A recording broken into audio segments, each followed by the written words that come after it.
So you've heard about crypto, you're interested, and now you want to buy some. What's the easiest way to get some crypto? Things like Solana or Bonk? It could be Kado. So let me show you how to do it. This is the Twitter for Kado, at Kado_money. If you're new to crypto, we use Twitter a lot. So let's give it a go. Click on this link here, app.kado.money. This opens up this window and we're going to go through it live. Now, if you don't have a Solana wallet, such as Phantom or Solflare, you'll need to watch my tutorial on how to grab one of those. But I'm all good to go. You can see up here, I've got a Phantom wallet and it has no money in here at present. So let's go ahead and buy some stuff. I'm going to be using euros, but you can just search for your local currency. You've got USD, AUD, GBP, British pounds, and many other government currencies, but I'm going to be using euros. And then I want to select my network. When it comes to crypto, there's plenty of different blockchains and networks. Personally, I really like Solana, so I'm going to use the Solana network. And these are the tokens that I can buy. I can buy some Sol. It's always good to have some Sol. You can also get some USDC, some Bonk, or some Jup. My suggestion is always to have some Solana because you need Solana in order to pay for transaction fees on the actual blockchain in your Phantom wallet. I also really like Bonk. And of course, that's not financial advice to buy any of these tokens. But if you buy Bonk with no Solana in your wallet, then you can't actually send the Bonk out of your wallet. So let's get some Solana. We're just going to get like 100 euros. This is how much Solana it gives us. You can see it takes less than 5 minutes and there's a fee of €1.85. If we buy more, the fee does increase. Now at this stage, I can connect my wallet by clicking this and selecting wallet and selecting Phantom and then connecting and then clicking connect. This will connect my Phantom wallet. And this is probably the best option. You can see my wallet address here, the first 4 characters and the last 4 characters. If I go to my Phantom wallet, click on receive, you can see it matches. Alternatively, I can copy this, click on this field, paste it, and then confirm it.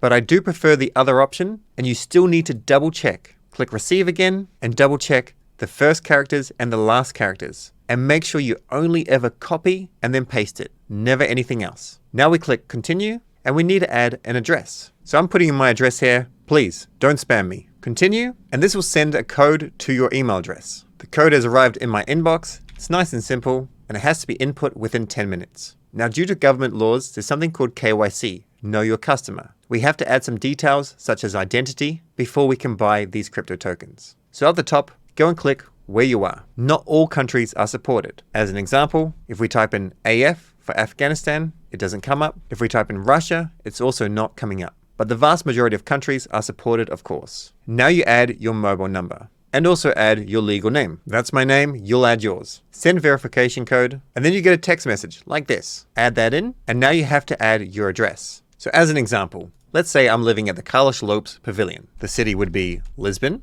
In Lisbon, we would add the postal code, and then of course, would add our date of birth. So maybe January the 1st, 1980. If those details are correct, we'd then click continue. Now the next stage of our identity, grab your phone and scan the QR code. This will link to Plaid. This part's very simple. We can add our driver's license, our ID card, passport, or residency permit card. Your ID, of course, has to be a government ID, something like this. We capture the front and then of course the back, and then we get this message, checking your documents. This can take a few minutes, and of course we need to avoid any glare and it must be readable. There can't be anything blurry about your image. Then we need to do a selfie. So we allow camera access and we just do a selfie. We upload the selfie. It's all done automatically. We don't have to push any buttons or anything like that. If you get an error like this, which I just got, it may need someone to manually check it. If so, it could take up to 24 hours. But these sort of things are rare. Now everything's gone through, we can click continue. We'll be paying $100 and we need to connect our Web3 wallet. We'll confirm this again. I know the address is correct, but you need to double check it. So we'll confirm it. And remember to check the first and last characters. They must be identical. You must copy and paste. If you're ever in doubt, start with a small transaction like €5 first. Then continue. And then I can choose how I want to pay, such as like this, or a credit or debit card, ACH wire transfer, even Apple Pay, and Google Pay is coming soon. I'll try with SEPA,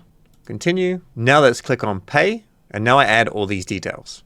Now you may decide to use a debit card or a credit card. If you use this, it could be faster, but there will be increased fees, as MasterCard and Visa and the banks charge the merchants in order to facilitate this. So you add in your details as you'd expect. So as an example, this is what this will cost. I'll confirm, and then my bank has a pop-up. I have to do something in my app, then I confirm, and then it starts to process.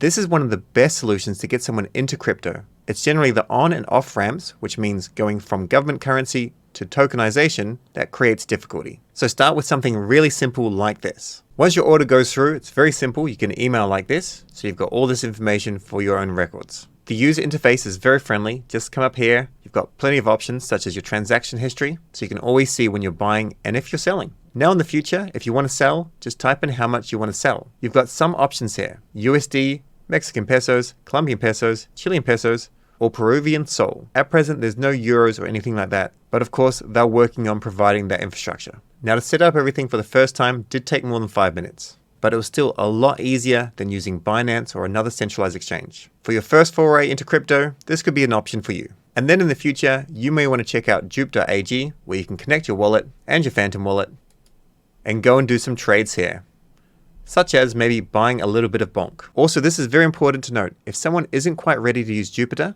then if they want to buy bonk via Kado, they are getting it directly from the blockchain. So they are paying the Kado processing fees, which is definitely worth it for a user-friendly experience, but then they're getting the bonk at the exact rate on the blockchain. You can see this in this tweet here, and the advantages are many, and ultimately it's what the blockchain's for. Now the great thing with something like Kado is the learning curve is very low. Anyone can basically do it. In the future, they may want to use an exchange such as Binance or Bybit or Crypto.com. But for your first foray into maybe buying some Sol or buying some bonk, this is a brilliant choice. It's very fast and very user-friendly. So if you're new to crypto, this could be the video for you. And if you're already in crypto and you start to have a whole lot of friends asking you how to do stuff, send them this video to get them started. That's all for this tutorial. I'll catch you in the next one.